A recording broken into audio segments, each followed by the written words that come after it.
Touchdown in the land of the devil. Memphis, Tennessee, the home of the late, great Elvis Presley. W.C. Handy, won't you look down over me? Yeah, I got a first-class ticket, but I'm as blue as a boy can be. Then I'm walking in Memphis, just walking with my feet 10 feet off a beam. Walking in Memphis. Here, for the first time, Elvis's closest friends and confidants, known as the Memphis Mafia, tell their own emotional story of Elvis's last few hours on Earth. I turned him over, and I knew he was dead. I just knew it. Needless to say, a lot of times I've listened to an Elvis song and just broke down, you know, and cried.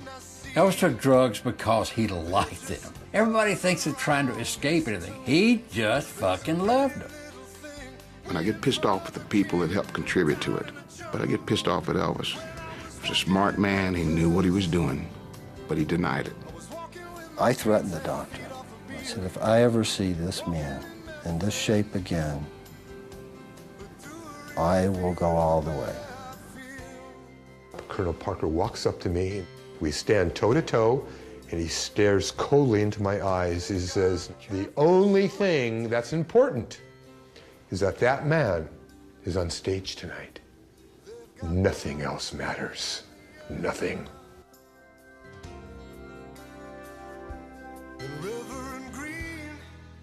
Sun Studios in Memphis.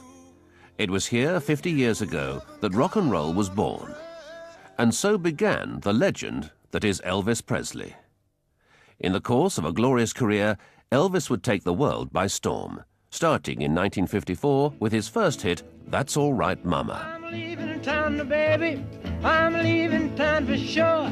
Well, then you won't be bothered with me hanging around your door, but that's all right. That's all right, now, mama, anyway. Elvis was a very, very shy, retiring type individual. He didn't like to be around new people. He didn't trust them. He trusted us. We were a source of comfort. He could be what he wanted to be around us. He could be himself. If there was an Elvis himself, and it was around us. Elvis did not make friends easy. He just didn't like to do it. And with us, he didn't have to do it. And with us, we all could be what we wanted to be, and he could be the same. 3 p.m. Thursday, the 15th of August, 1977. Elvis is preparing for yet another back-breaking tour, the second tour of that year. Elvis's girlfriend, Ginger Alden, didn't want to go on tour with him. Ginger was just 21 and not prepared to bow to his every demand, something Elvis was used to, even during his doomed marriage to Priscilla. I'd be lost without your love. Over the years, his Memphis Mafia had supplied him with a string of compliant girls. If you've got wealth and looks, they're really going to come.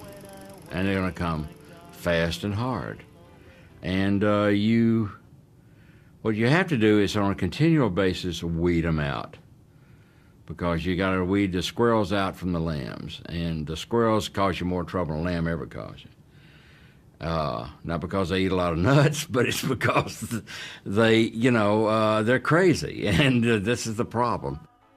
He was so charismatic that he would draw, he was like, they were like moths flying around a flame. Of my best friend. It's funny to me today, because just for the hell of it, one Saturday night, at a time when there was only 7 of us, including Elvis. See, on Friday night and Saturday night, Elvis used to let all the girls in that hung around the gates.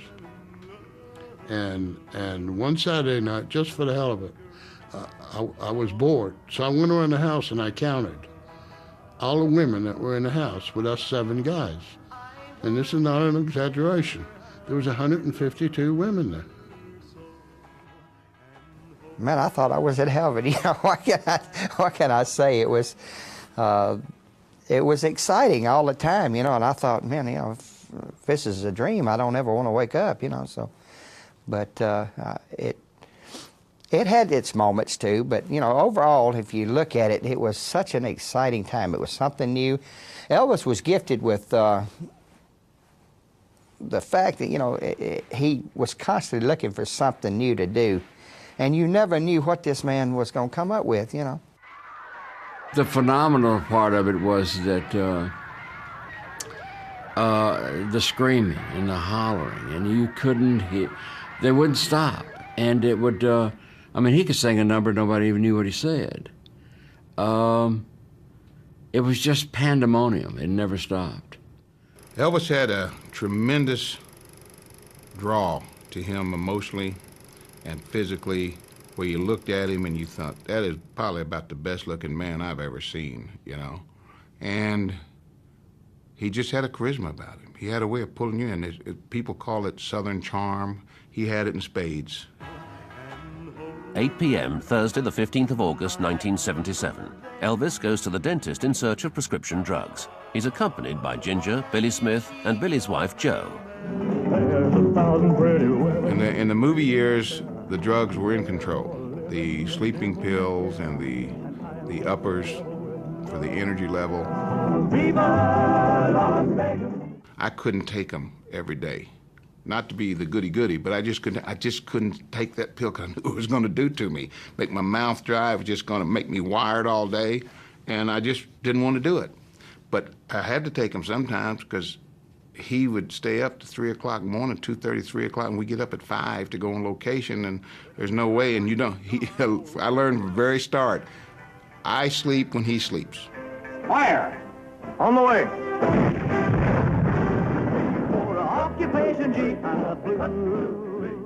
The guys around Elvis, we would just, you know, we stayed wired up all the time. We didn't go to bed till, 2 o'clock in the evening, and it was tiring after a while, and so we'd take a little speed to stay up the next day, and a lot of times we couldn't go to sleep because we were high, and we had to take a sleep pill to go to sleep.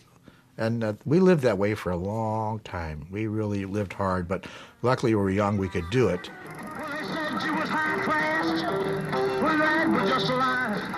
Amidst the fun and games, there were already warnings of what excessive drug use would bring. One time, I forget, we were going so hard that Elvis started getting a bloody nose. And we went to the doctor, and the doctor said, you guys need to get some rest. His resistance was getting down, and he kept getting a bloody nose, so we had to rest for a couple of days. Elvis did everything to excess. He had massive appetites for food, sex, drugs, and rock and roll. He approached his search for spiritual serenity in the same enthusiastic way. Larry Geller was Elvis's personal hairdresser and spiritual guru. Elvis had a beautiful head of hair. I mean, the man had everything. He even had the hair. It was a little fine. It lacked body, but he had a beautiful head of hair. And I remember I sprayed it, and I was molding it, and I said, so what do you think, Elvis? And he said, oh, great, great, great. And he swirled around in his chair. He looked and said, but I want to ask you a question. My hair's great, but what's more important to me is this. What are you really into, Larry? What are you really all about? It really threw me for a loss for a moment. I mean, here's a person who was totally straightforward. And I said, Elvis, I mean, you know that I work with celebrities and I do their hair. This is what I do for a living. But what's more important to me than anything else is my search for truth, to find the purpose for living. I said, look, I know you're Elvis Presley, you're the biggest star in the world. I know this must sound corny to you. He said, wait a minute, Larry, wait. That's not corny at all. You have no idea how I need to hear what you have to say about this. Please, man, just keep on talking. And I did. The Self-Realization Park, which is close to the ocean in Southern California, in the Pacific Palisades, was a place that Elvis loved to visit. And the monks that lived there became friends with Elvis. And Elvis would love to just leave the world, walk around the park, enjoy the serenity, and people left him alone. They recognized him, because a lot of people do go there. It's a very special place, and nobody bothers anyone. Elvis would go into the chapel and he would meditate. We would go in the back and speak with some of the monks. They would reveal and explain certain experiences that they would have. We'd walk around the lake. Elvis loved the park. He said, look, how come I having an experience? I want to feel God. I said, well, Elvis, look, it doesn't happen like that. When you want something, you want it now and you expect it. You have to be patient and you have to surrender your ego. In his latter years, Elvis embarked on a punishing touring schedule, organized by his manager, Colonel Tom Parker. He didn't like the idea of doing, 2 shows a night, sometimes 3, 7 days a week, and it bothered him. And it festered and festered and festered. It's like when I called him from L.A. when we were going to do that last tour. And I said, you just need to shut it down. I said, fuck the tour. I said, cut it off. Let's just, I said, let's just cancel this tour out. And he said, Lamar, I've got a payroll. Which, when you say that, you go, well, he's right. But at the same time, I told him, I said, listen, you got 2 or 3 guys around here that'll go to Hawaii with you. And I said, we'll hang out and you just, and you can get yourself back together again. He said, let's talk about that after this tour's over. It sounds like a good idea. He didn't make it. With his records no longer selling, Elvis's only income came from these tours. And being 40 plus, he no longer had a huge following. He was teetering on the brink of financial meltdown. Touring paid the bills for now, but 50% of the income went to Tom Parker. The Colonel, too, was facing bankruptcy. Colonel Parker probably was one of the most degenerate gamblers I've ever known in my life. In Nevada, they used to say his money's not worth anything. He played roulette and would put chips on every number. He would play craps and bet the horn, the center. One night I was up about, I think I was up $50,000, $60,000. Remember, I was running the crap table crazy, and he came up and took my money and put it on don't pass. No, on pass. Yeah. No, don't pass. You threw a 7. And I threw a 7 and lost it all. 1 pop. And I wanted to throw up, but I couldn't. And I said, Jesus God, I said, I've worked my butt off here. I said, he said, how much did you start off with? I said, I started off with $2,000. So he counted out $2,000 and gave it to me. He said, now you're even. Oh my God. But I mean, he was right. I was even. Colonel, I was Colonel even. gambled in a way. I only lost $2,000. We all have our little idiosyncrasies. That was and his. Was gambling. And I loved him to death, but he didn't play the game like you have to play it to win. I mean, he would go through with those on roulette, and he would drop 5 or 6 chips there, 2 on that one, 10 or 12 on this one, and that's whatever fell out of his hand. Yeah. That's what he'd do. And when he hit, he didn't really win because he had more bet than what it was. But he thought he did. Yeah. I mean, listen, one night in between shows, this was in '70, and we were at the crap table. And he called me and said, listen, he said, you got to stay with me here. And I said, well, I said, I've got to go upstairs early. He said, no, you stay here. He said, I'll get you up there on time. And I said, okay. So in a period of an hour and a half, he lost over $1.25 million. Come on back and let's play a little house so we can do what we did before. Now, baby, come back, baby, come. One night, I walked down to the casino. I just left Elvis. This was after his show. And I noticed there was a large group of people roped off, and they were all in front of a table watching someone gamble. And as I walked up, it was Colonel Parker, by himself at the table with stacks of chips. And he was playing the sucker's game of all games. It was called the Wheel of Fortune. And the odds of winning that game are the worst. It's better if you play craps or blackjack. At any rate, he's at the table and he spots me in the crowd. Larry, he said, come on, come here, sit next to me. He said, I'm not doing too well. I need some luck. Give me some good thoughts, Larry. I said, okay, Colonel, and I felt so uncomfortable. I really did. After about 5-10 minutes, I said, Colonel, maybe you'll do better now. I hope you will, but I have to get back upstairs because Elvis needs me. I told him I was just going to walk down for a few minutes. So I left. The Colonel was there for hours upon hours upon hours until like 5 o'clock in the morning, and he lost $1.5 million that night. As Elvis prepared for his last tour, that would start in Portland, Maine on August the 17th, it was clear that he had no choice but to perform if he were to remain solvent. And for Tom Parker, it was essential that his gambling losses were covered. Elvis had turned into the Colonel's own cash cow. We were on tour in Louisville, Kentucky. And this was about 4 months before Elvis passed away. And Elvis, the night before, had a very difficult time. He felt he had a fever. He felt nauseous. He felt flu-like. He couldn't sleep. He had a very, very difficult night. It was late afternoon, and Dr. Nick was Elvis's doctor, who traveled with us, was in the bedroom with Elvis. I was in the front room. The television was on, and there was a pounding on the door, which was very unusual because we owned that floor. No one was allowed there. We had security cops positioned in front of the elevators. Everything was blocked off. So who would knock on the door like that? So I immediately walked over to the door, looked through the peephole, and there's Colonel Parker, who never came to visit Elvis on tour. I opened the door. I said, "Colonel." He said, "Where is he?" I said, "Well, he's in the bedroom. Let me tell him you're here." He said, "No, I'm going right in." So he, with his cane, he walked past me.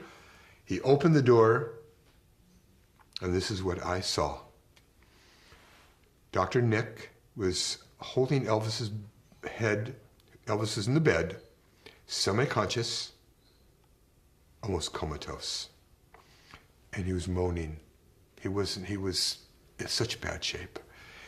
And Dr. Nick was dunking Elvis's head into a bucket of ice water to revive him. The door closed. And I thought immediately, okay, this is good. This is good. Now the old man, Parker, is going to see what's going on here. He's going to see how bad, the bad shape Elvis is in. And he's going to do something about it. I mean, he can't allow this to go on. It's inhuman. 90 seconds later, the door opened up. Colonel Parker walks up to me and and I get up. We stand toe to toe, and he stares coldly into my eyes. He says, "Now you listen to me. The only thing that's important is that man is on stage tonight. Nothing else matters. Nothing." There's a lot of them. I can't think of any right off here. I like to live up to my reputation of being a nice guy. This is it, folks. Beautiful, baby. While committed to a hectic touring schedule at the behest of the Colonel, and with mounting financial and physical problems, Elvis and his Mafia had become more and more isolated from the real world. Well, I knew over the years Elvis was very isolated from the outside world. We didn't know what was going on in the outside. We very seldom read the paper. We watched a lot of sports, a lot of TV shows. We didn't hardly watch the news. We were very, very much hidden from everything going on the outside. We lived in an insulated world within our own group. And our group, I mean, somebody said that Elvis really never left his bedroom. Well, he didn't. Elvis would get on his airplane bedroom and go to a hotel bedroom, and would go from a hotel bedroom to his Graceland bedroom. Elvis, over the years, every once in a while, he'd get like that. He'd go to his upstairs, and he might spend a week or two and not even show his face.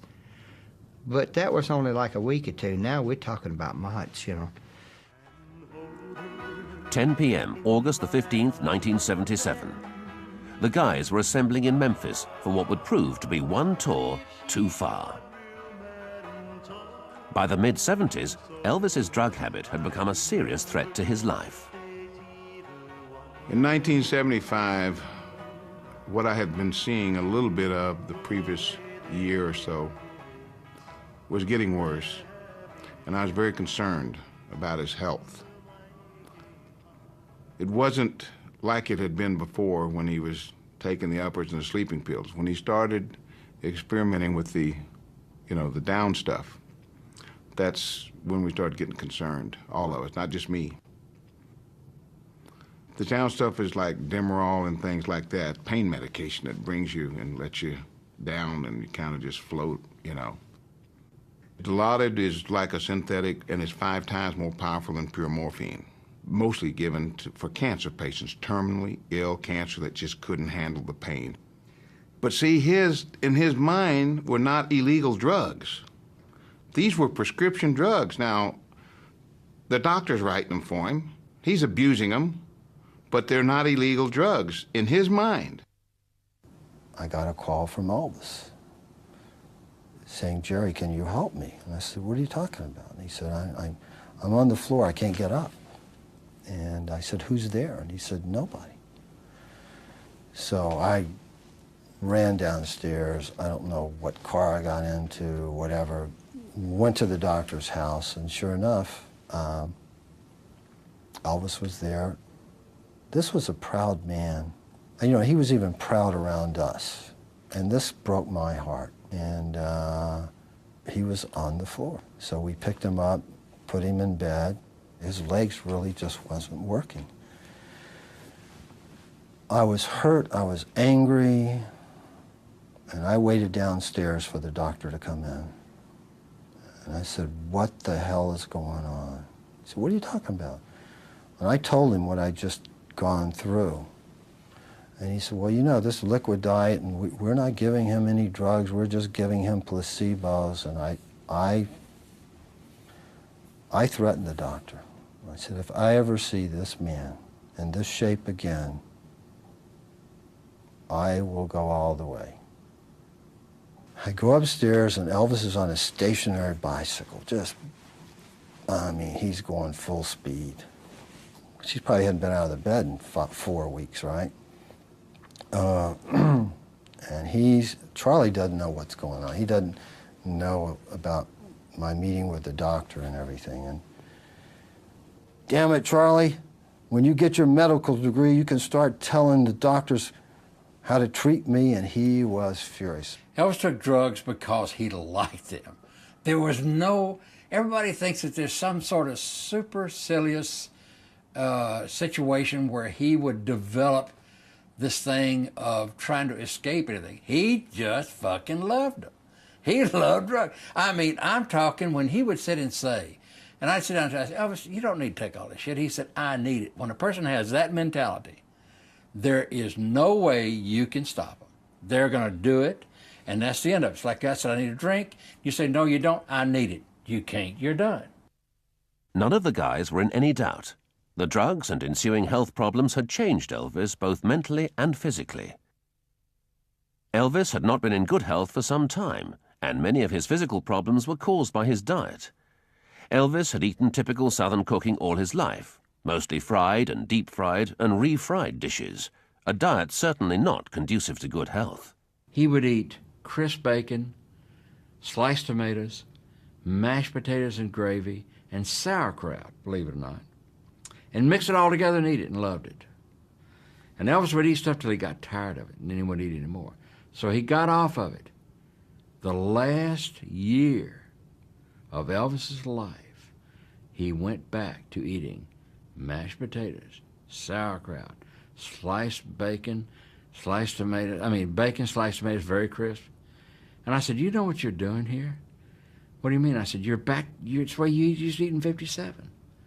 He said, "Never thought about that." Elvis had a lot of physical problems that were really eating away at him. He had glaucoma. He had hypertension. Do you know that every night after a show, his blood pressure would shoot up to 180, 200 every night? And that's a tremendous strain on the heart. Elvis had a spastic, twisted colon.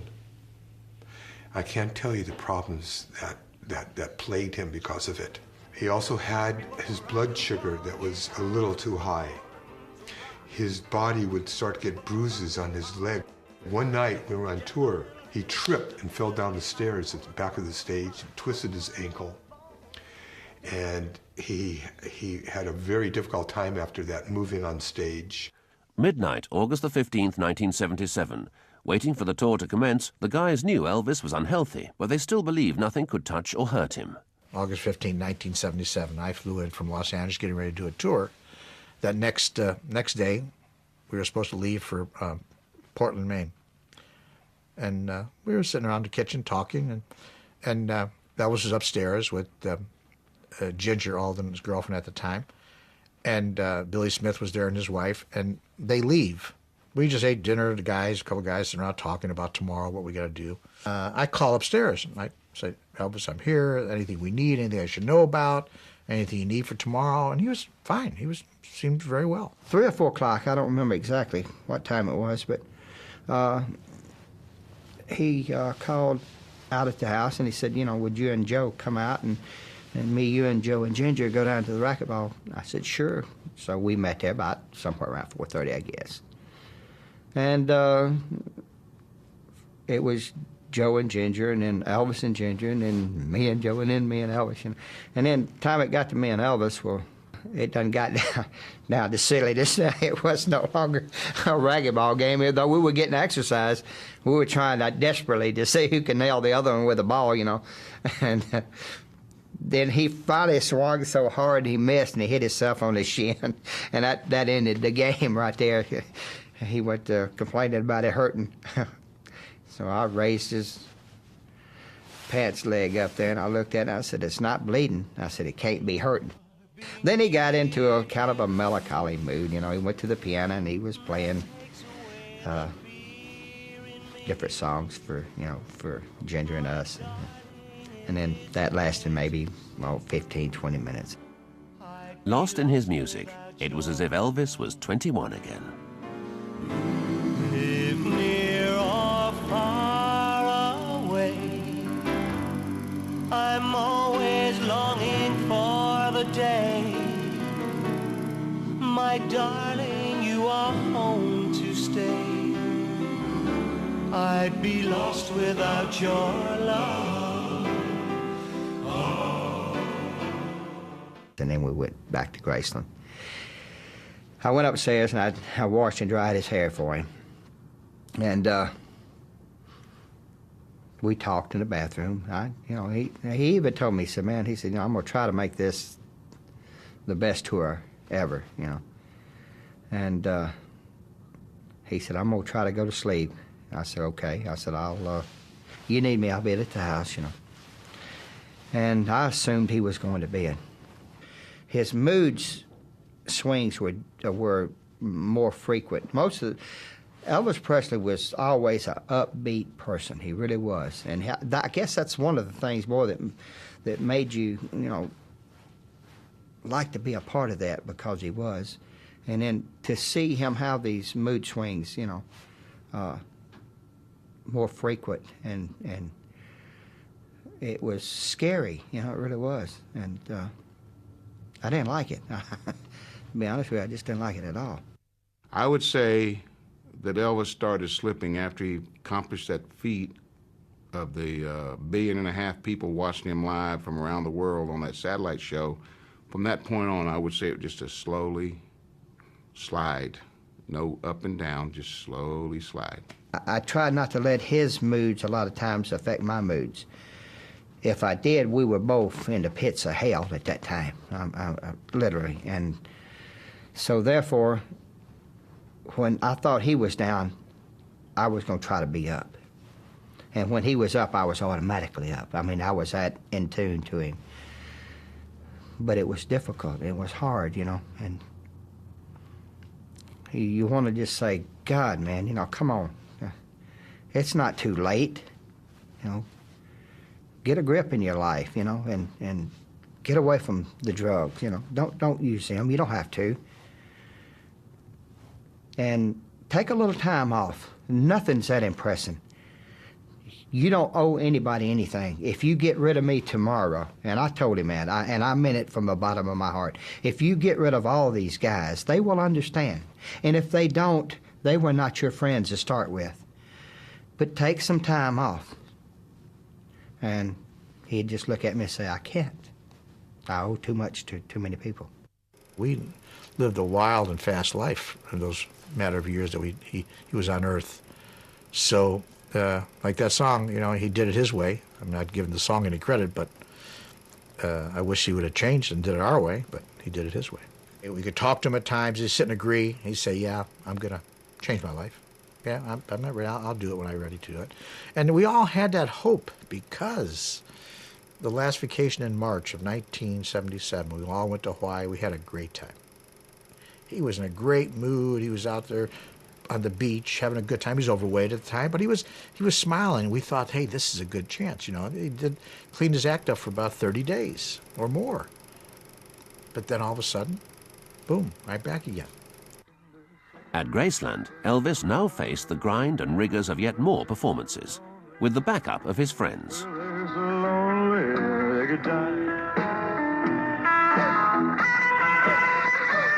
None of them were happy.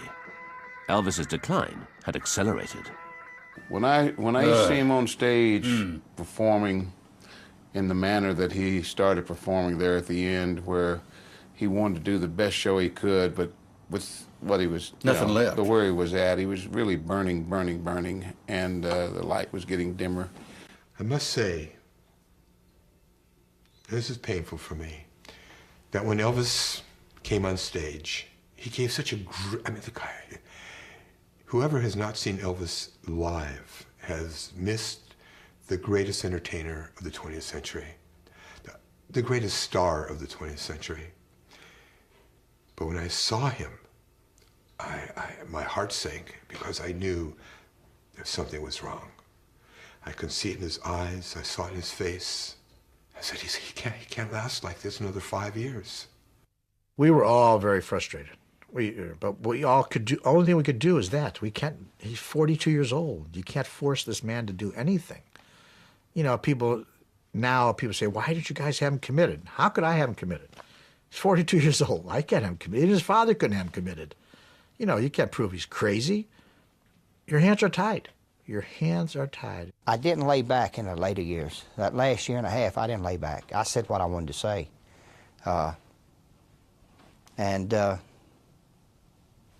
The hell of it is, after all I look back on it, it didn't do any good, you know, and that's what hurts more than anything. 6 a.m., the 16th of August, 1977. Elvis was restless. He told Ginger he was going to read in the bathroom.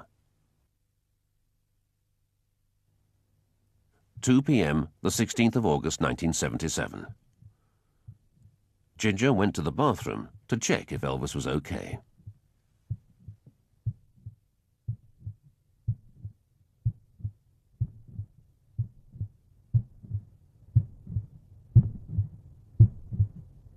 Got up the next day, came to the house about 12 noon. This is the 16th, and about 2 o'clock, the phone rings, intercom, and one of the maids picks up the phone, and it's Ginger. She says, come upstairs, I need help. Elvis fainted. So I ran upstairs. I go into the bathroom, and Elvis had fell over. He was laying on the floor. I turned him over, and I knew he was dead. I just knew it. But I was hoping he wasn't. I picked up the phone, called the operator. They didn't have 911 at that time, and said, we need an ambulance here at Elvis Presley's house, and I didn't tell him who it was. And meanwhile, I couldn't do mouth-to-mouth resuscitation because Elvis' mouth was closed shut. There was no way possible. There's rumors I did that, but somebody made that story up. I was trying to massage his heart as well as I could, and it just seemed forever. People were all coming up there, and it was pandemonium. The ambulance finally showed up, and it seemed forever, and I found out later it was like 20 minutes before they got there. We got him into the ambulance. The stretcher came, got him down in the ambulance. I jumped in the back of the ambulance. All the way to the hospital, we're talking to him, and we get to the hospital real quick. The Baptist hospital.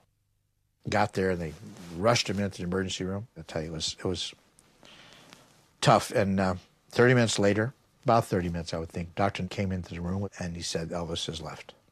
Elvis is gone. And we all broke down and we all hugged each other. And It was, very, very emotional time, naturally. We were, still in a state of shock, even when you think about it. We never thought this could ever happen. I go to Graceland.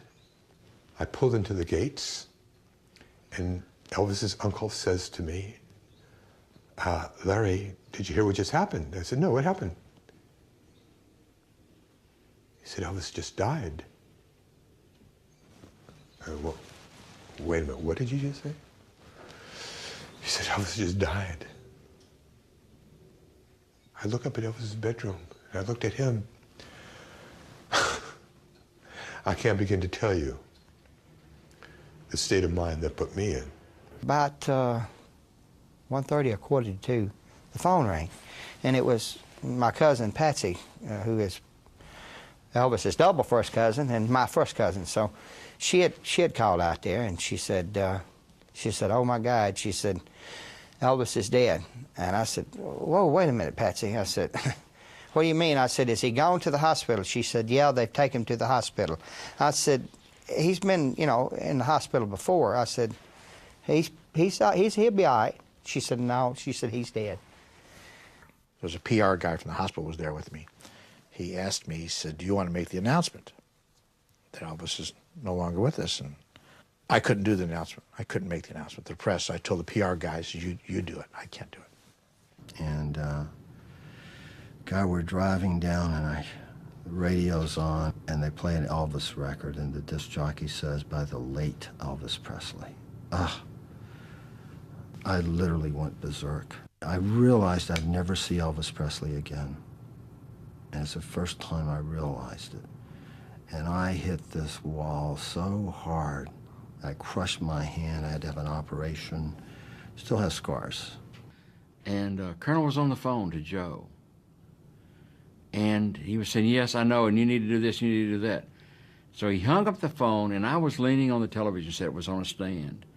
And I was leaning on it, my left arm, in fact.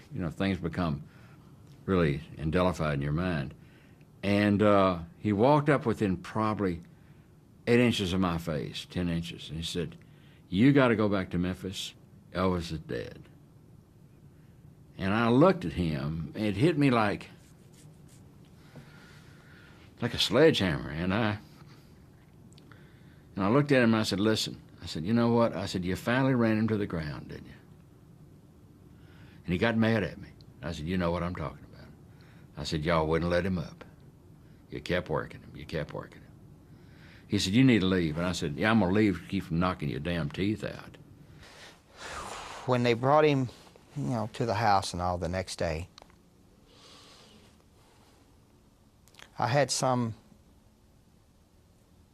relief, you might say, when I saw him, because I realized it's true, You've got to accept it. It's true. Whereas before I could believe, that he was just sick, in the hospital. I was just hearing what they wanted to tell me. But when you see the real thing, then it's there, and you got to deal with it. I got into the house, and there is a group. A lot of the guys are there, and there's little Lisa Marie walking around saying, "My daddy is dead. My daddy is dead." Vernon, his father, is sitting in a chair. He said, "Larry, Larry," and I run over and I collapse into his arms. "What am I going to do? What am I going to do, Larry?" He said, "Larry, you're going to have to go do Elvis's hair.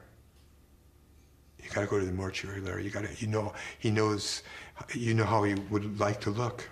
I said, "Don't you worry, Mr. Presley. Don't you worry. I'll go."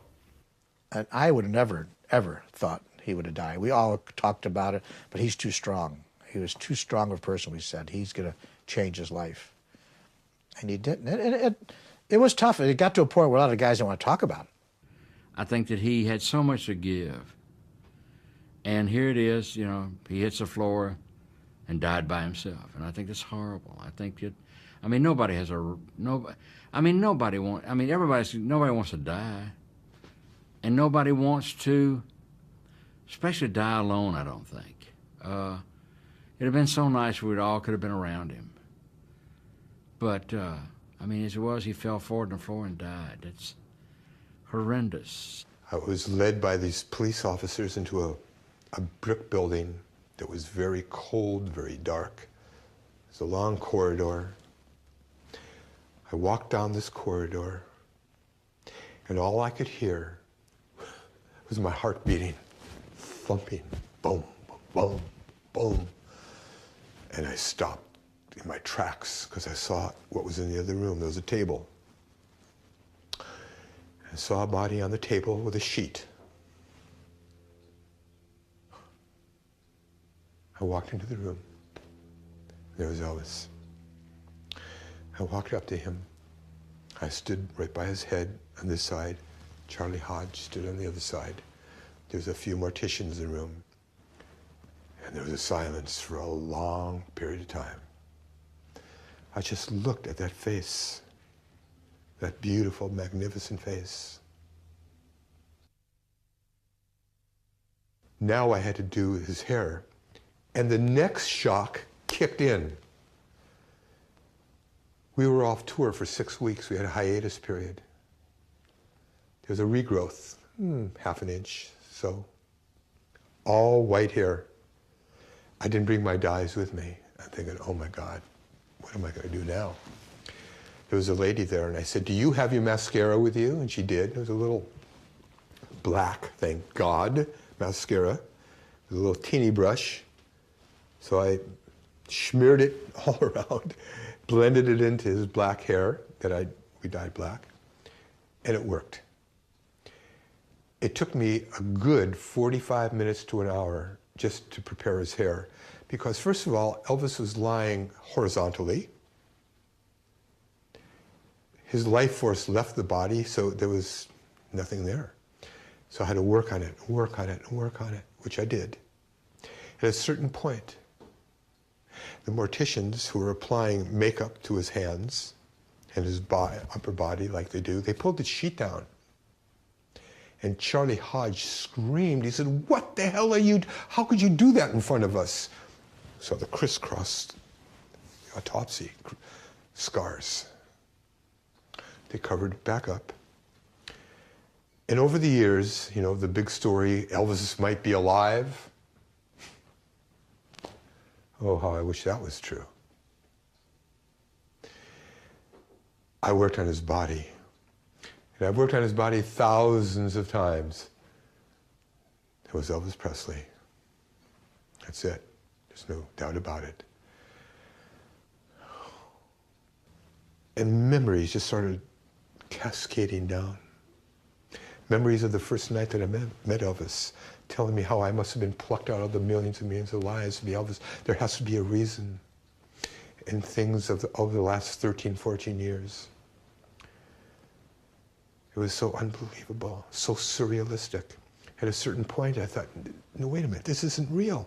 He's sleeping. He's going to open his eyes. He's going to imitate Chief Inspector Clouseau from the Peter Sellers Pink Panther movies. Elvis knew all the lines. He was going to wake up and sit up and say, hey, what the hell's going on here? Let's get back to Graceland. No. I understood exactly what was happening. I understood this is the corpse of Elvis Presley, and his life force, his soul is not in that body anymore. Vernon Presley, Joe Esposito, and a few of the guys, Jerry Schilling and a few others, we walked up to see Elvis for the very last time, because now he's going to be interned. Someone took his TCB ring off, and the lid of the coffin is coming down, and I'll tell you right now, purposefully, consciously, right before the lid came down, I put my hand in, and I put my hand right on his forehead and said goodbye. And I wanted to be the last person to touch him. The lid came down, and I was. The funeral, during the funeral, some weird things happened, you know. We got ready to load the casket into the hearse. After we loaded it and all of a sudden this tree limb broke. and made a hell of a sound, really did. Made a crashing sound. It was not that big a tree limb, but it was big enough. And to look at it, it looked green. It didn't look like it was rotted and fell. It looked, everybody kind of looked at each other, and of course I think, I think Lamar said something, said, well, he's still at work or something like that, Then we got to the mausoleum, and they had him set up, and there was this little round window up above, and it faced east and west. And it was, I guess, around 3, 4 o'clock in the afternoon. And when the sun finally came over, where the wood separates the panes, there was 4 of them, it threw this pretty across that casket you've ever seen. Of course, I can't tell you the cold chills that run across my body, from the thought. My best friend is dead. No matter what you want to say, that's the biggest loss to me I've ever had. And we can say he had a good career, we can say this, we can say that, but the guy's dead. It was that rocket ride with Elvis that we went through.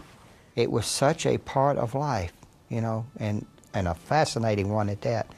And you can't just turn that on and off when you get ready. There's times when it'll hit me and sometimes it's happy, sometimes it's sad. And needless to say, a lot of times I've listened to an Elvis song and just broke down, and cried. Oh, I wish I was in the land of cotton. Old times, they are not forgotten. Look away, look away, look away, Dixieland. There's not a day that goes by I don't think about him. I have dreams about him. I've had him, my last wife. One night I just jumped up in the bed, I was sitting straight up. Elvis said, "Holly, Lamar." And I heard him, and he woke me up. I heard his voice like he was right next to me. And I was in a cold sweat. She said, "What is it?" I said, "He just hollered at me." And every day it goes on.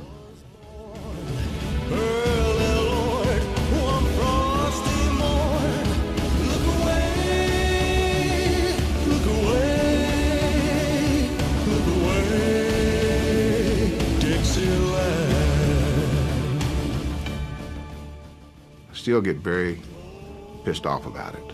It took a while. I didn't get pissed off right away. I was too hurt, too confused, too frustrated over not being able to do anything to stop it. And I get pissed off with the people that helped contribute to it. But I get pissed off at Elvis. He was a smart man. He knew what he was doing, but he denied it. Maybe he really couldn't see any way out of changing. He mentioned it to Billy, his cousin. Billy told me that last year when we weren't around. That he mentioned to him that, maybe he did sometimes take a little bit too much medication.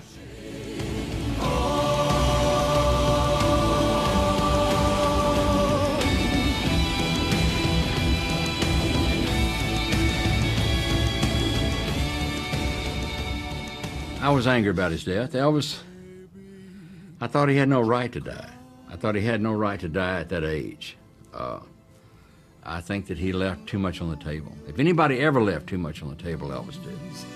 Bound to die. But all my trials, Lord, soon be over. I just flashed back to all the good times we were having there. The parties up by the pool and smiling and laughing and having good times, but it's never going to happen again.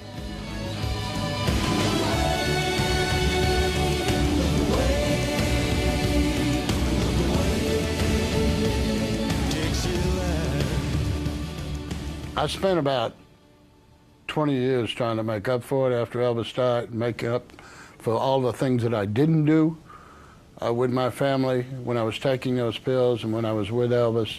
I'm not very proud of those things. But that was the way of life we had. It was a mentality that Elvis really set, and of course we didn't have to go along with it, but we did, is that the life it belongs to the guys and not the wives. And he excluded the wives a lot in what we did, but that's really no excuse for me.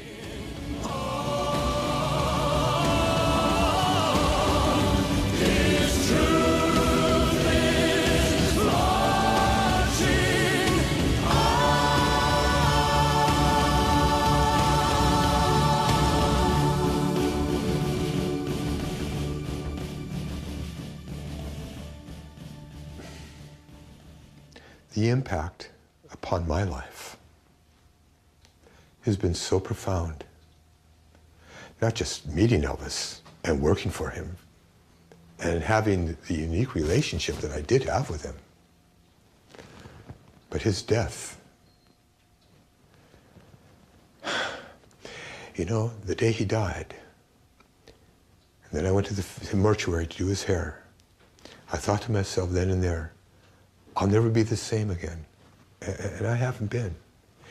It's almost like my soul ruptured, so to speak.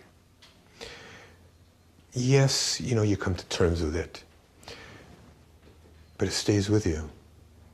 And that moment, those moments of his death have remained until this very moment, and I'm sure they will until I take my last breath. Put on my blue suede shoes and I boarded the plane.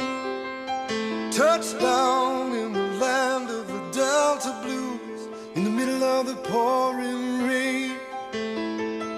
W.C. Handy, won't you look down over me? Yeah, I got a first-class ticket, but I'm as blue as a boy can be. Then I'm walking in Memphis, just walking with my feet 10 feet off a beam. Walking in Memphis, but do I really feel the way I feel? Saw the ghost of Elvis on Union Avenue, followed him up to the gates of Graceland, and I watched him walk right through. Now security, they did not see him, they just hovered round his tomb. But there's a pretty little thing waiting for the king down in the jungle room. When I was walking in Memphis, I was walking with my feet 10 feet off a beam. Walking in Memphis, but do I really feel the way I feel?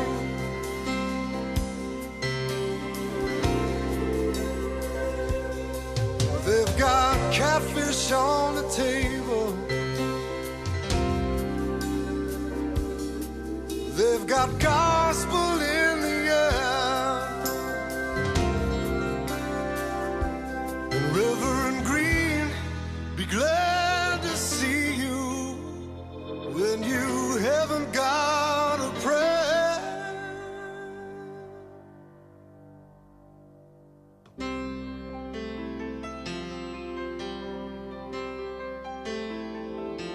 Put on my blue suede shoes and I boarded the plane. Touchdown in the land of the Delta Blues, in the middle of the pouring rain. Touchdown in the land of the Delta Blues, in the middle of the pouring